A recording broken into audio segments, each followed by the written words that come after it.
Hey guys, welcome back to the Soul Line Self-Care Podcast. I cannot tell you how long it took me to get this started. I've had so many technical difficulties today. It's like one after the other, every single thing I've done. It's crazy. It's actually kind of funny at this point. So today we're continuing on with the Deep Level Self-Care series, and we're talking about turning setbacks into success, reframing your story. And this is about getting out of victim mode and being the victor. Okay. So it's about getting out of that victim mindset. And this is a big freaking deal. This is one of the most empowering things I did for myself. And I would say it's the most transformative lesson that, like, the most solidly, massively transformative thing I did when I was on my healing journey. Sorry about that. For those of you who are listening to the podcast, I also record this on video, and you can watch it on YouTube. And that's why I just said sorry about that, because I put my hand in front of the camera. There was something hanging there that I had to move out of the way. So before we get started, I just wanted to talk about something I have going on for the holidays. I've heard a lot of complaints from clients, and then I've just seen like the buzz online, and I've just been hearing the same thing over and over. And that is that people are feeling stressed, overwhelmed, not into the holidays. Not everybody. I know a lot of people that are very into the holidays, but there are a lot of people who aren't really vibing with it this year, or they just feel like they're done with doing everything and being just completely worn out. Some people say they get sick sometimes just from all of the work that they do.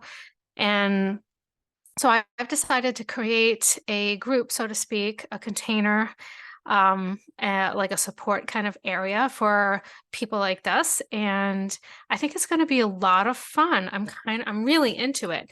It's called Holiday Harmony, and it's 30 days of holiday ease. And what it is it's going to be a retreat for you. It's like a 10-minute retreat. So in less than 10 minutes or less every day, I'm going to help you de-stress and practice self-care, self-love, and joy and happiness for those 10 minutes. And this is going to help you stay balanced, calm, and maybe enjoy the holidays a little bit more. And most of all, it's going to be supportive because you're going to be hanging out with a bunch of like-minded people who are experiencing similar or maybe the same things as you. And so Holiday Harmony, it's going to be released this weekend. I believe on Saturday is the day I'm going to do it. So you'll see, I might even be able to get the link in the bio today, but you'll see it on my website. You will see it if you follow me anywhere else. So if you don't follow me on Instagram, then definitely go do that right now. Like, pause and go do that. I feel like I'm going to sneeze any moment now. Oh my goodness. Maybe not. Okay. The links for both my Instagrams, for my personal Instagram and also the Instagram for the podcast, will be in the show notes. So be sure you go and follow me there so that you can learn about Holiday Harmony and you can come hang out with me. I think it's going to be great, and I'm looking forward to creating this supportive container for you guys. So let's get into today's topic. So whenever I talk about reframing, and this is a whole module in the boot camp that I've been talking about every week, the Soul Aligned Self-Care Boot Camp, which is my signature program. So I'm going through all of the different practices I teach inside there, so you know exactly what you can learn. So if you haven't listened to the Deep Level Self-Care series, go back and listen to it from the beginning. I don't know, this might be a fifth, sixth episode. I don't know which one it is. Since I started. So look at the different topics. You don't have to watch everyone, just look at the ones that pique your interest or feel aligned at the time. But ever since I've been talking about reframing and turning setbacks into success, I always label it as one of the most transformational lessons of my life. And I'm not kidding when I say that. I've had many, but this one specifically really made such a huge difference. And like so quickly, it was almost instantaneous, the transformation, but then it just gradually built on that and built on that and built on that. And the reason I say this is because I spent forever in victim mode. Okay. What I would give to get some of that time back. You know, I spent a lot of time there. I was a victim, so it was hard for me to kind of understand why I shouldn't act like one. I kept myself small and safe. And safe is the key word, because that is your brain's job, to keep you safe. And so that's why I was in victim mode, because I was trying to protect myself and keep myself safe. And this is why so many of us stay there for so long. And the thing that you would do instead of that was take responsibility for the situation that you're in. But when you're in victim mode, all you're looking at is, why is this happening to me? So if you're the type of person who says that all the time, then this episode is definitely for you. So what is victim mode? Okay. I'm going to try to explain this, how it's understood by myself, but there's so many different ways to explain this. But it's when we are a victim of some sort of mistreatment in some way, shape, or form, and we make excuses for ourselves, like to stay there by saying things like, why does this always happen to me? I have the worst luck. Why do I always get treated this way? And you just stay there and you're like, oh, poor me. I did this for so long. And so I'm not like coming down hard on anybody or judging anybody. Because I was there for a long time, like a really long time. But this is where you could make a shift. Instead of asking, why is this happening to me? You have to start asking, why is this happening for me? It's a very, very subtle shift. Now, I know it's a hard shift to make because I did it myself, and I did it after being in victim for so long. It was such a habit of mine. So it's hard to do when crappy things are going on in your life and you're just really down. So, but what really made me do this, what really made me realize that I needed to make this shift was, one, I was stuck for so long. I wasn't going anywhere.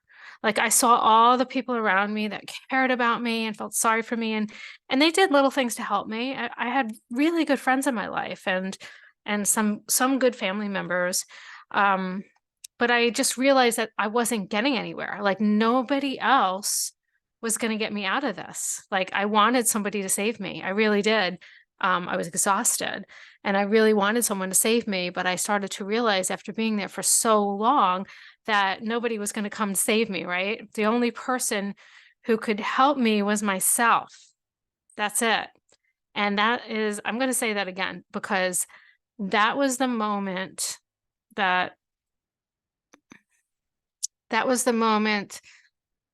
I realized what I needed to do. Okay, sorry, I got stuck in the thought for a moment there. The only person that could help me was myself. That was just like the key moment. I was like, ding, and I knew I was a victim and it sucked, but why stay there and suffer and keep saying, poor me, poor me? I had to kind of like suck it up in a way and start figuring out how I needed to shift, how I needed to change, what lessons and skills I needed to learn to move forward, better myself and be the victor and not the victim anymore, right? So I was tired. I finally got tired of being the victim. It took me a long time. I always joke around and say like it takes me the longest time to learn a lesson. And the reason for that is so that I could help people make the shift themselves. I learned that lesson for the longest possible time so that I'm a great teacher. But that was the moment. That was the moment in my life that changed everything massively for the better. Just making the decision to not just sit there was empowering. It's usually the decision. Like I say that all the time. You've probably heard me say that before if you listen to the podcast regularly. Once you make a decision, everything starts to shift because the way you think starts to shift, right? And when the way you think starts to shift, the way you feel starts to shift, and then your reality starts to shift, right? So the rest is history, really. I no longer stay in victim mode very long. I do spend some time there every once in a while, but I know how to move forward now to empower myself and take responsibility for myself. For how I respond to all the things that life throws at me, right? Whoops, I just hit one of my plants here. I always find the lesson or the positive in a situation now. However, I will say with certain things, sometimes it can take a while, years even. Like when my mom passed away, I couldn't come up with anything, any good that came from that.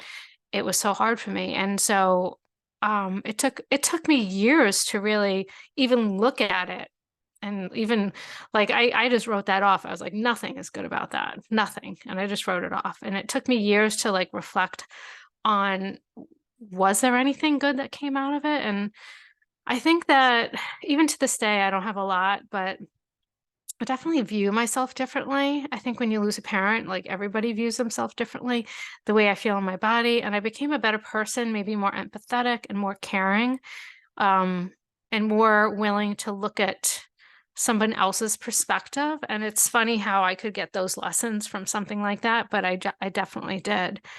Um, so I'm going to share with you the process that I take myself through every time I feel like I'm a victim, like, because it just, things happen to us and we go into victim mode quite often. It's not about avoiding feeling that way. It's not about never feeling sorry for yourself. It's about not staying there too long and getting out of it, because, sorry, once again, I have to fix that. I'm apologizing because if you're watching me on video, you see that I just put my hand across the camera because I'm having some trouble with this thing that's hanging in front of it. Anyway, I'm going to share with you, like I said, the process that I take myself every time I feel like I'm a victim. It's just a few questions, and I either ask myself the questions or out loud, it could be out loud or in my head. Or if it's something like more difficult for tougher situations, I'll journal it out. Because a lot of times when you write out, I always say it's like a doorway into your subconscious, and that's why journaling is so therapeutic for so many people. It is a practice, and what I mean by that is, if you're someone that doesn't normally journal, it might take some time for you to really draw things out of yourself. But once you start doing it on a regular basis, you'll be surprised how much is drawn out. Like I said, it's a doorway to your subconscious. So here are some of the questions, and these will be in the show notes also. And the first one is, why is this happening for me? So every time you see yourself or hear yourself saying, why is this happening to me? Like, why is this happening? Why does this always happen to me? That's what we say, right? And I catch myself sometimes. I don't say that too often, but I do catch myself sometimes. But that shift it. It's just one word. Why is this happening for me? And I have to share with you something that's so interesting. So whenever I write this, because whenever I do a podcast, I always write a blog post about it first. And then the blog post is my show notes. And it's also my talking points when I do the podcast. But whenever I write it out, why is this happening for me? It auto corrects it. It like Grammarly corrects it to me. How interesting is that? Isn't that weird? So I have to change, I have to like ignore the Grammarly correcting, trying to make me turn it to me. I'm like, no, we're trying to shift that. It happens every time. The next question is, how is this trying to help me shift in my life? Another question. And the reason I'm giving you so many different ways, it's the same question over and over again, but it just depends on the situation. And once you start getting good at this, you'll learn how to kind of arrange the question so that it kind of helps you draw out what you need to draw out. So second one is, how is this trying to help me shift in my life? Another one is, what do I need to learn? Sorry. How do I need to change or shift? What do I need to do differently in the situation to make it improve? Okay. So these are all the questions that you could keep asking yourself so that you can get some like clarity on, I don't know why I just started like that, some clarity on what this, trying to look deeper into the situation to see what's going on. And what's great about this exercise too is, a lot of times we replay the same situations over and over in our life because there's a lesson that needs to be learned there. There's something that we need to learn. This happens a lot with dating, like a lot of men or women will say, why do I always seem to date the same person over and over again? Definitely a lesson or something you need to learn or something you need to shift, something like in yourself. And so if that's happening to you, it's time to start asking questions and digging deeper into that if you want to get out of that Groundhog Day, So, and for those of you who don't know what that reference is, I'm going to say, really? Like, you really don't know what that reference is? But Groundhog Day is a movie with Bill Murray, and I can't remember the woman's name, but I love her, where they repeat the same day over and over again. So, like, anytime you're getting shown the same uncomfortable situation over and over again, usually it's a lesson, right? So I think you get it. Like it's really just about shifting your mindset to try to dig deeper into what this is trying to show you in your life. And I'll just keep going through these questions until I could see where I need to shift or discover what I need to learn. And sometimes it takes some time. It's not always perfect, right? But as I said earlier, when you make this shift, the decision to like just step out of victim mode is so powerful. Like I said, it changes the way you think. And when you change the way you think, you're going to change the way you feel and the way you experience everything around you. So when you do this over and over again, you begin to focus on solutions instead of your brain focusing on, oh, why me? You start to focus on solutions instead of staying stuck in victim mode. It's really cool because it starts to carry over into all parts of your life, like in business. Instead of feeling like you're defeated in a certain area, you're going to think out of the box. You're going to think of solutions. You're going to keep asking questions until you come up with a solution. It's about digging deeper and expanding and thinking differently, right? Eventually, you automatically look for solutions and spend very little time feeling sorry for yourself. You realize that this is a waste of your precious time, your most valuable asset, one of your most valuable assets. Another way to do this is kind of like reverse engineer it. So like you could look at some of your past difficult situations in your life and like in hindsight, look at what you might have gained or learned from that situation.